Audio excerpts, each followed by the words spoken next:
guys, we're about to start the next panel. We have some of the best leaders in the DePIN space on stage. So if you guys want to settle down, we're going to kick off and get started. So this panel is on where DePIN tokens meet the physical world. You guys have already heard from fantastic speakers today. Many of you guys are here because you obviously know what DePIN is, but we're going to actually dig into the nitty gritty. We have a lot of seasoned operators and entrepreneurs here on the stage with me. And so I thought to kick us off, if everyone can go through, give your name, your background, and what brought you to DePIN. Why did you leave a career in other sectors to really think about decentralized physical infrastructure? Manolis, I'll start with you. Hello, everyone. So I'm Manolis from WeatherXM, and we've been in the industrial IoT space for more than 10 years. We had to deploy a lot of weather stations for our customers, and at some point we got inspired by Filecoin and Helium and decided to focus purely on building a global infrastructure, taking advantage of the crypto incentives, essentially to mobilize a community to deploy station. So that's what we do. We have 9,000 weather stations all around the world. We did that in less than 2 years. So that's the fastest, largest growing weather network in the world. And we reward our community for their data contribution for deploying weather stations and for the data that they send to the network. We use this data to produce better forecasts, and we sell those forecasts to enterprises. That's WeatherXM. Amazing. Santeri, over to you. Hello. Hi. Good to meet everyone. My name is Santeri. I am a co-founder at Auki Labs. And what we do is we help AI see the physical world collaboratively and objectively. So we create spatial maps that become machine readable. And I think that there's no greater leverage thing that you can do this decade than help AI access the physical world. Scott, over to you from the Helium Foundation. Hi, everybody. Scott Siegel from Helium Foundation. So Helium Networks, we build the largest decentralized wireless network. The reason for Helium to exist of how do we make sure there's affordable, ubiquitous wireless connectivity around the world, the ability for people to deploy that coverage and use it in a cost-effective way. To your original question, Claire, how do I actually got involved in this space in the first place and why? What inspired you to leave? So the thing that so my background was always in venture and I was in fintech, and I came over originally working with some really great cryptographers that were looking at trustless systems back when exchanges were getting hacked and thinking about counterparty risk and settlement. And it's good problems to solve, but it wasn't the thing that was getting me excited to get up on Monday morning every single day. And DeFi is great and it's innovative, but when I think about the challenges of the physical world and these real social problems that we're all confronting, I think DePIN really represents a paradigm shift in the ability to build physical networks. Is the hardest thing to build, but also the most sticky networks. The ability to build those and incentivize them and actually affect social and civic change, I think, is really what makes DePIN probably the most inspiring space within crypto for me. And Shubhendu, over to you. Thank you, Clara. Shubs here from Dabba.com. We are building a decentralized Wi-Fi marketplace. It's a two-way place where these emerging markets have a lot of demand for internet access, but unfortunately, the kind of capital formations that is needed to deploy large telco networks are unable to meet the demand of the local markets, wherein we are trying to use the principles of DePIN to solve for capital formation, and on the other side, help people bring internet connectivity. So that's what we do. Amazing. So to kick us off, we have a lot of seasoned entrepreneurs obviously here on the table, many of which are the co-founders of their project as they introduce. But I would love to hear about supply and demand and tokenomics within each of your projects. Where are you in the trajectory? Are you still working on supply? Are you working on demand?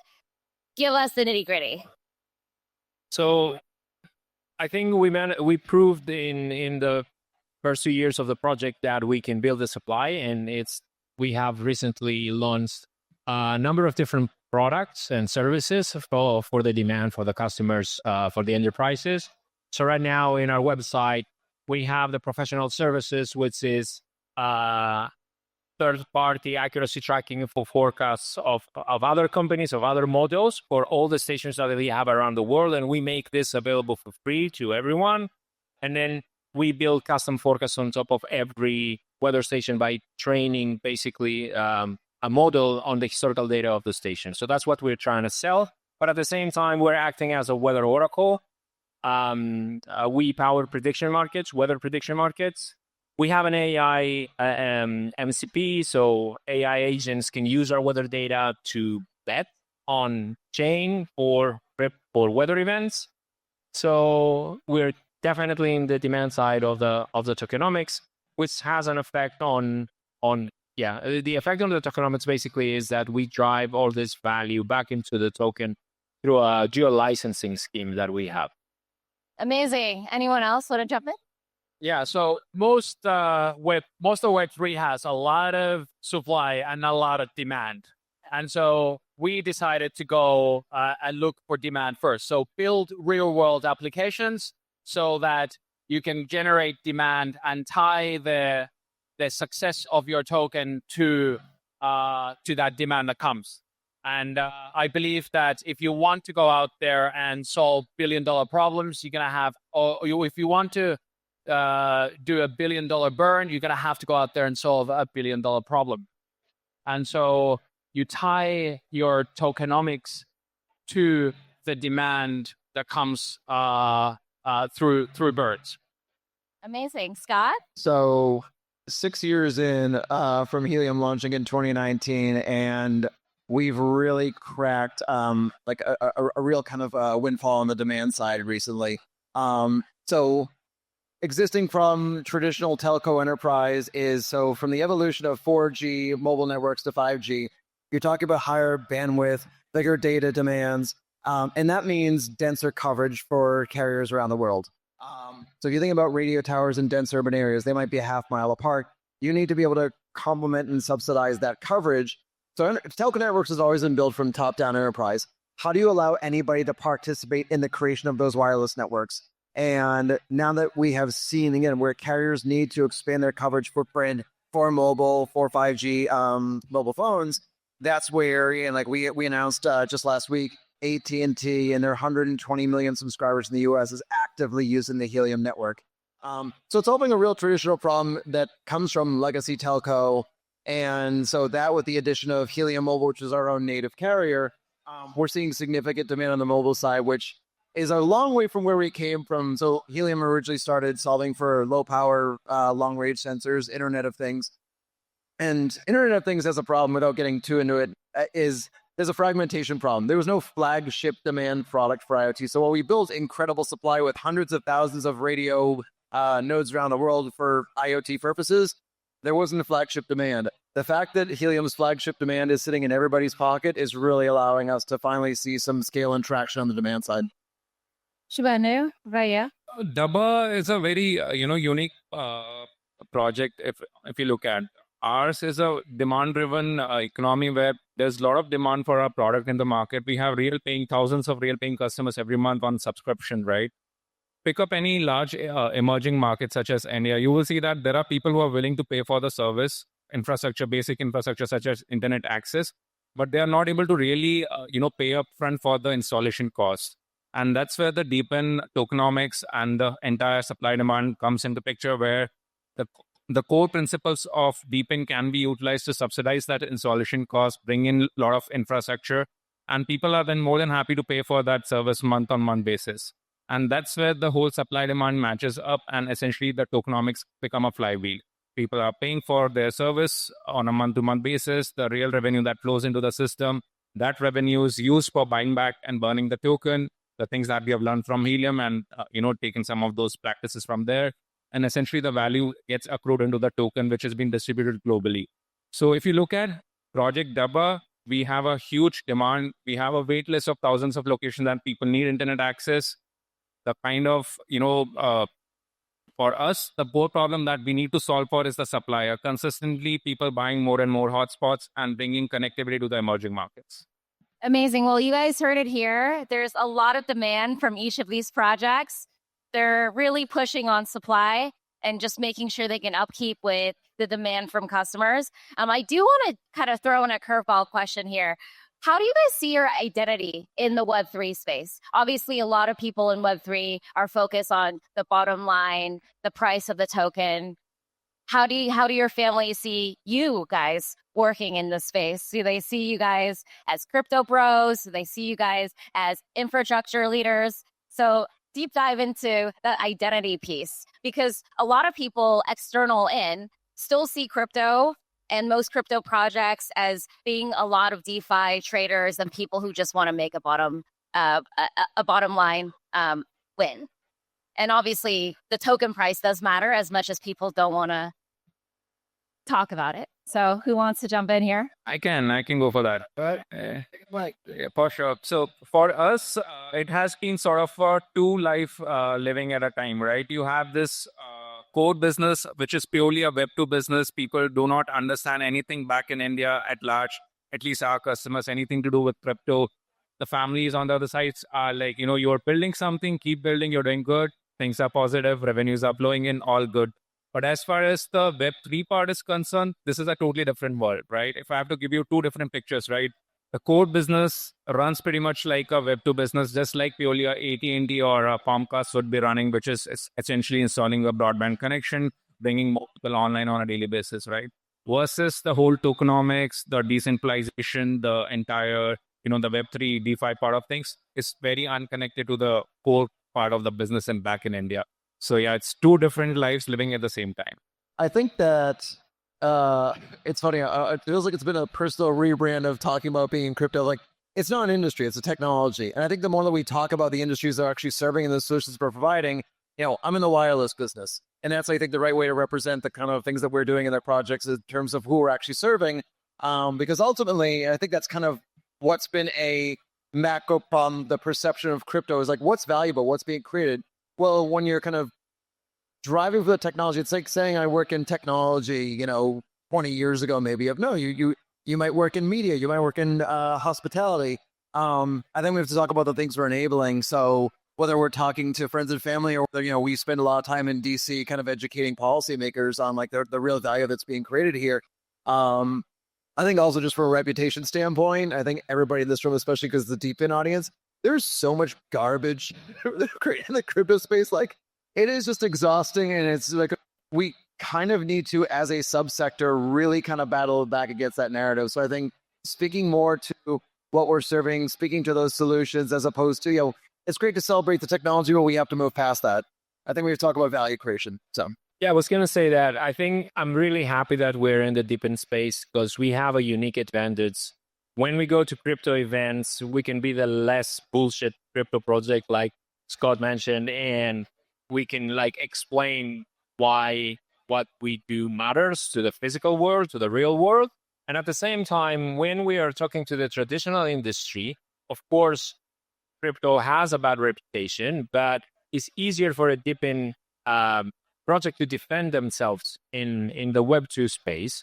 And I see that DePIN is getting more and more credibility and credit in both basically of those two words as time passes. Because if you remember, like 2 years ago, we didn't even have the name for this category. We didn't know how to call this category of decentralized physical infrastructure. So it's still very young. Yeah, I feel like there are two worlds to being in DePIN, where you are building something physically real.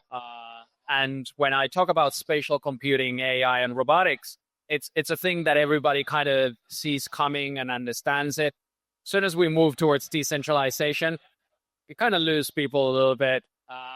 But you must continue to be persistent and educate, because I believe that the spatial awareness layer that we're building for DePIN is going to be vital so that things remain private and we can build resilient networks that can't be just attacked and brought down.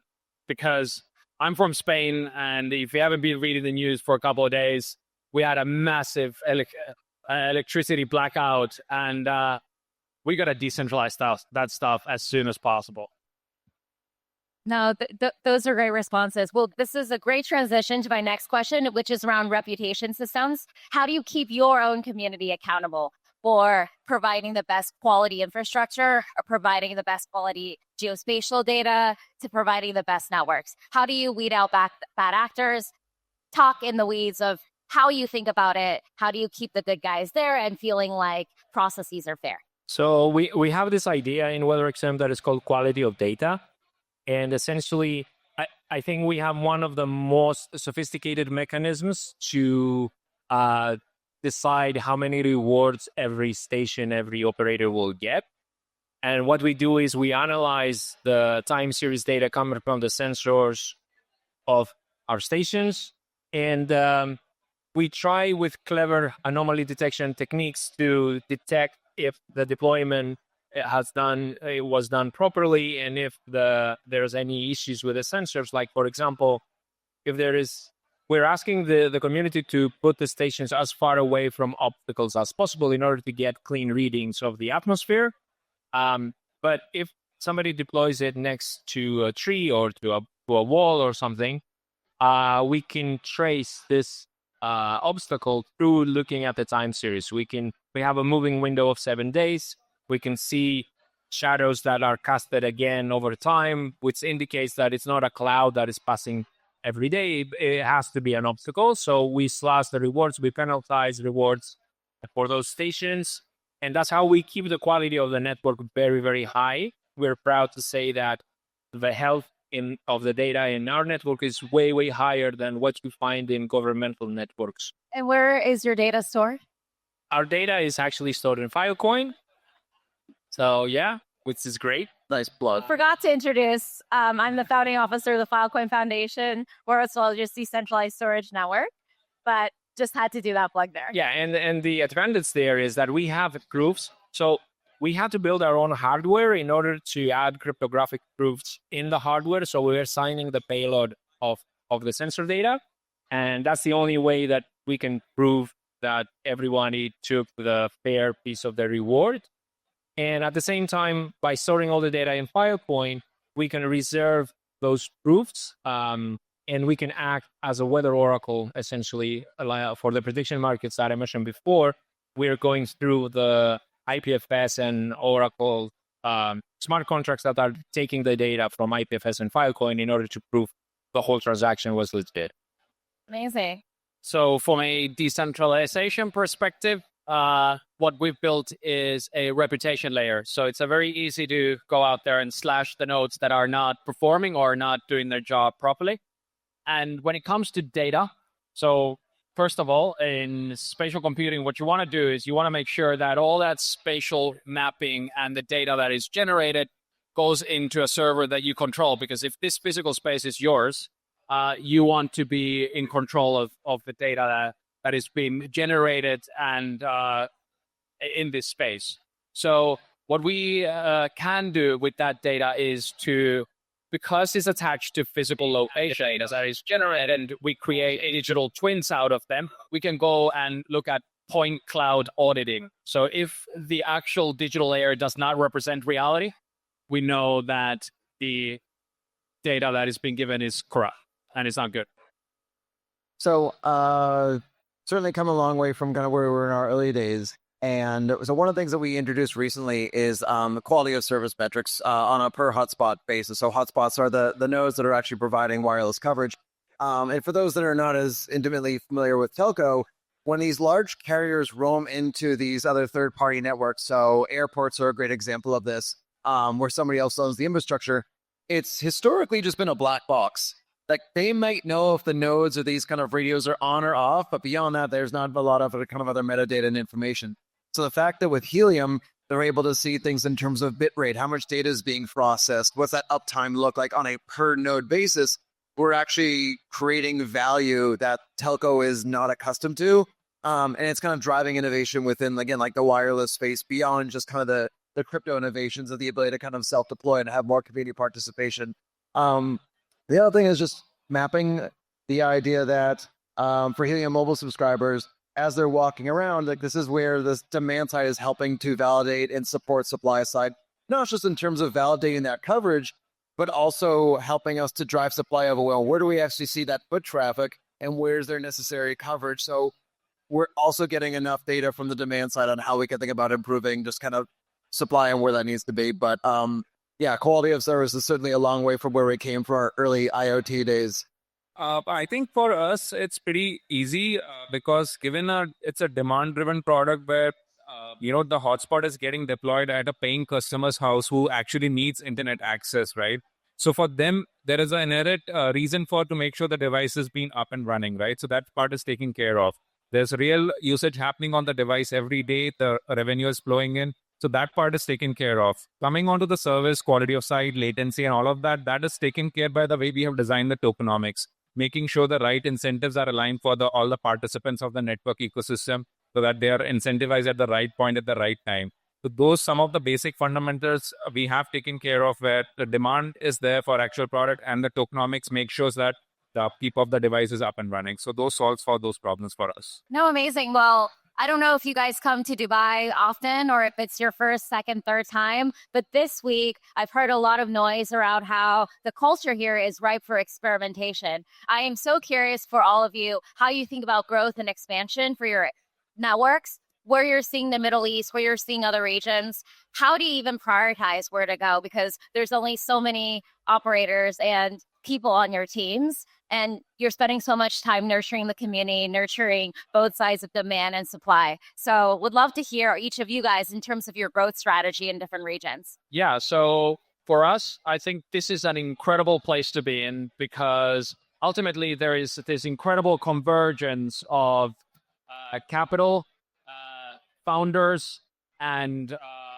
policy that is coming together. There is no other place in the world that I feel like is putting as much emphasis on bringing all of these three things together. And that is how you hyper accelerate infrastructure plays like ours and build entire industries.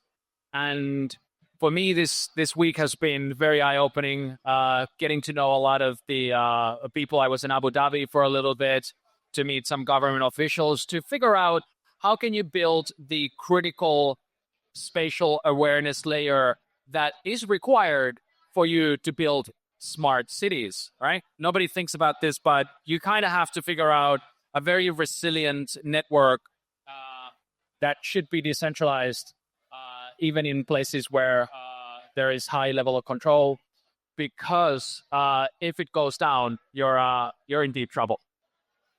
Yeah, I think that, this is one of the toughest parts of crypto, like how many things have to converge for these types of success stories. When we're thinking about new markets, we have to consider a number of things. So number one of what does the demand look like in terms of a carrier partner, or is there a new, are we launching a new carrier in another region? So that's part one. Two, in terms of the challenges around coverage, we have to consider what does the fragmentation look like around kind of the global carrier space. I think the other thing that is like really important to all of these is obviously like incentives. The tokens play a big role in like how we build out these networks. So the ability for people locally to access liquidity. Are there strong exchange partners? Are the custodians, do you need qualified custody for some of the types of enterprise partners you'd be working with? But, we're all accustomed to self-custody and all kind of crypto native wallets, and certainly maybe our kind of supply side or our miners, but to satisfy the demand side, are the right types of tools and the financial infrastructure pieces in place that you can launch in a market and have all these things lined up. So you got to think about markets and liquidity. You got to think about your enterprise partners to kind of help you on the demand side. And then thinking about coverage, at least we're saying like Helium, because of 5G networks, like the density matters for us. So yeah, certainly as we're thinking about like the next type of markets for us, IoT was easier because you had long range, but with mobile, density is the problem for these large carriers. So we're thinking about some of these smaller, dense Southeast Asian markets. Those are going to be places that are going to be ripe for Helium to expand and kind of really make an impact locally. India adds to that list. India market adds to that list. No, of course, for us, emerging market, we are all about emerging markets. So we are building for emerging markets where there's demand. People don't have basic infrastructure. We're solving for that. Places like Dubai is definitely adding up to the supply side of business for us. We are already looking this market for our supply chain solutions. Fantastic place. Week has been very informative for us, and we are looking forward to work with some of the players over in the local market. So yeah. Which we did an experiment a couple of months ago to solve this problem, basically, because in an ideal scenario, the weather stations should be uniform all around the world, but in practice, that's not going to happen no matter how hard we try with incentives. So a couple of months ago, we started a special program that we call Targeted Rollouts in collaboration with an exchange called Swissport. And we fundraise from the community to subsidize the cost of hardware and deploy free hardware at areas that we considered that they mattered the most. And we targeted specifically global South developing countries with Latin America, Mexico, Africa, and India. And actually, Dabba is one of our partners in India, and they've done an amazing job. There are some places in India like Bangalore that right now have one of the most dense weather networks in the world, and not in our not speaking for our own network only, but for global standards. You guys have put I think a couple of hundred stations in Bangalore specifically, and overall 800 stations are being rolled out in India right now. So they've done an amazing job, and we had similar effects in South Africa and Mexico.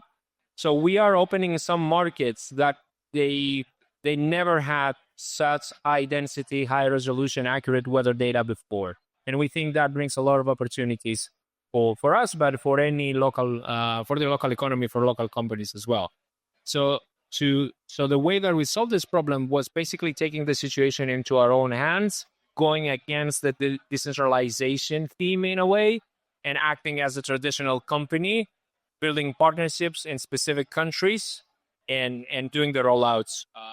Of course, using the crypto incentive as means to reward for all the labor that takes place. And we're just getting started with Asia Pacific and Dubai specifically through this series of events, basically. So I'm very optimistic that in a couple of months, we're going to have this discussion again, and I'm going to show you some impressive network statistics for here as well. Yeah, I think the beauty of any decentralized network, especially in physical infrastructure, is you can plan things, but there's also unexpected demand that you would have never put on the map. I love hearing all these different perspectives. So I wanted to ask one more question, which is probably top of everyone's minds, which is the last month has been a crazy whirlwind of a month. There are tariffs coming from a country where I'm from. And obviously, when you deal with physical infrastructure, there's a lot of moving pieces when it comes to hardware. I'm curious about the state of how geopolitics and situations like tariffs have impacted each of your projects. Is it a better narrative to say, look, we are resilient against tariffs because we are decentralized, we have multiple operators in every part of the world? Curious about each of your thoughts around this topic.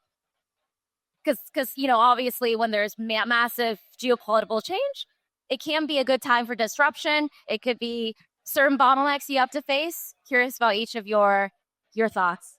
So I think the opportunities in DepIN space are so many that we can always work around the challenges that we have. I mean, obviously, tariffs had an effect on us as well. The price of our devices, from a retail perspective, they almost doubled, but we still have a lot of stock in warehouses in the US, so it's not visible yet, and we still have a lot of countries that we have a lot of opportunities to pursue.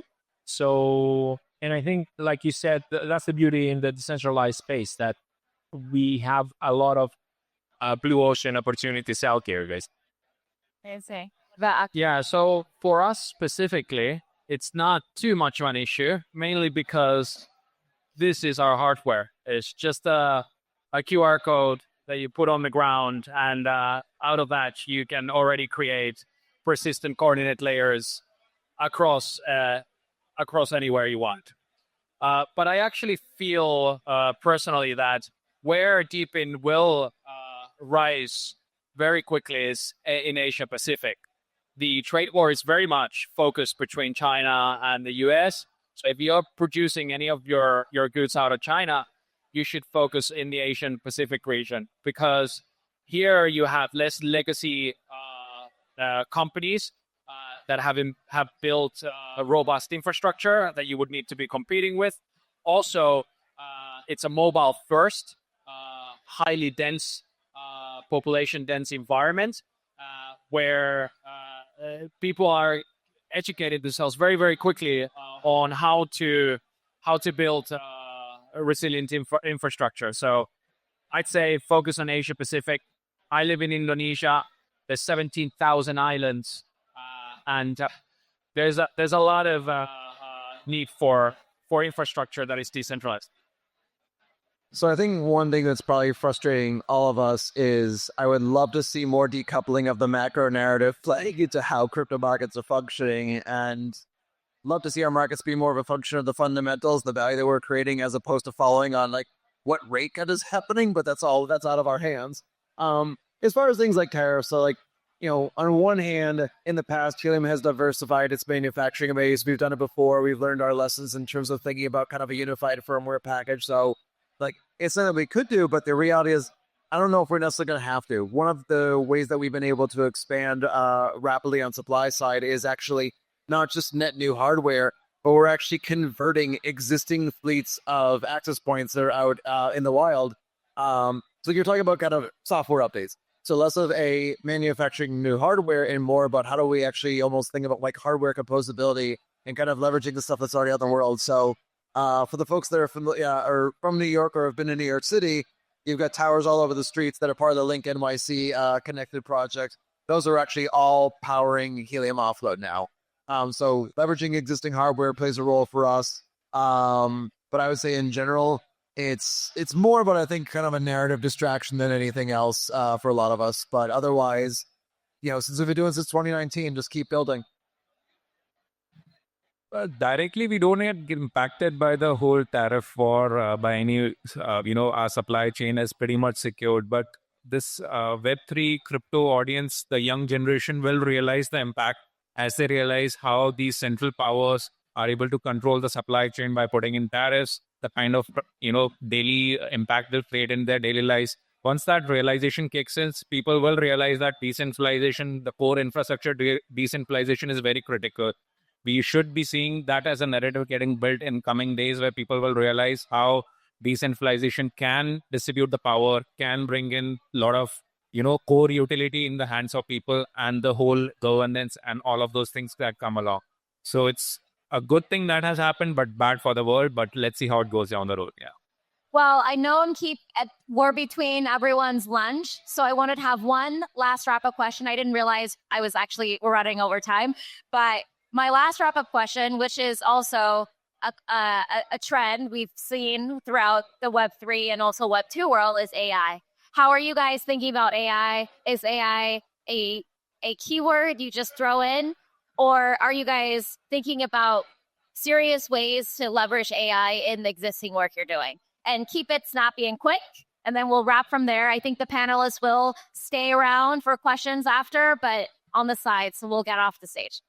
So in the last few years, we saw a couple of new emerging weather companies that they bet very heavy on AI. So they use AI to produce more accurate weather forecasts. Google actually is one of them with DeepMind. They have an open source AI model for weather forecasting. So that's why we made our data available through MCP for AI agents. I think we were already using machine learning for many years now in the company to improve weather forecasts. It's an obvious kind of thing. AI ML can understand the patterns in meteorology better than humans can.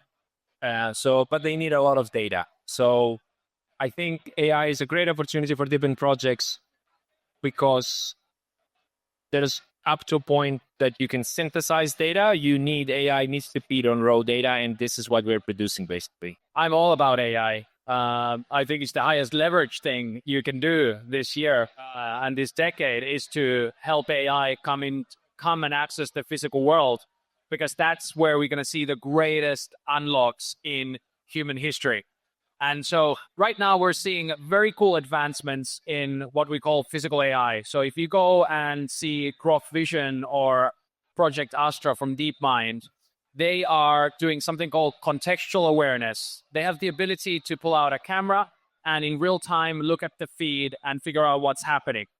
But they don't know where they are. And what happens then is, imagine they're looking at a painting.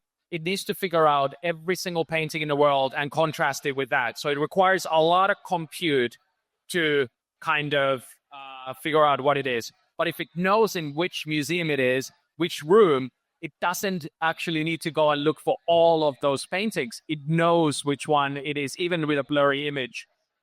And so contextual awareness with spatial awareness will unlock physical AI, which will be the greatest advancement that we'll see in the next 100 years. Yeah, I think that actually is a good segue into kind of like how Helium thinks about these things in terms of contextual awareness, physical AI. Like obviously all these things need some sort of connectivity layer. So when you're thinking about something that has like certain geographic specificity and these types of solutions on the ground, like the ability to, again, like create the coverage for those solutions and to have the agency, whether it's at a commercial, industrial level, to support that with a connectivity layer that Helium can provide. Certainly how we can enable that and how we can continue to work with teams that are also providing those solutions, whether it's deep in space, traditional industry. We kind of see ourselves as part of that stack ultimately from the connectivity side. At Dabba, we are looking AI as one more revenue source for our company. So for example, along with our router Wi-Fi hotspot, we also deploy security cameras at homes and offices of people who need it, right? So we are already running local LLM models which can detect objects, people, and stuff, which can give real-time triggers to people. Amazon package coming in and stuff like that can be detected and done that. So we are charging consumers for that sort of service. At the same time, being a network operator, the kind of user data that we generate is another source of revenue for us, which we can feed into LLM models and generates a significant revenue bottom line for us. So AI definitely it's here to stay, and we are making sure that we are encashing onto that. Amazing. And we definitely think AI can help enhance the usability of all DePIN projects, because obviously there's so many guardrails for everyday users to be able to onboard into Web3. So thank you so much, everyone on this panel. This was such a fantastic discussion. Please give a huge round of applause to everyone.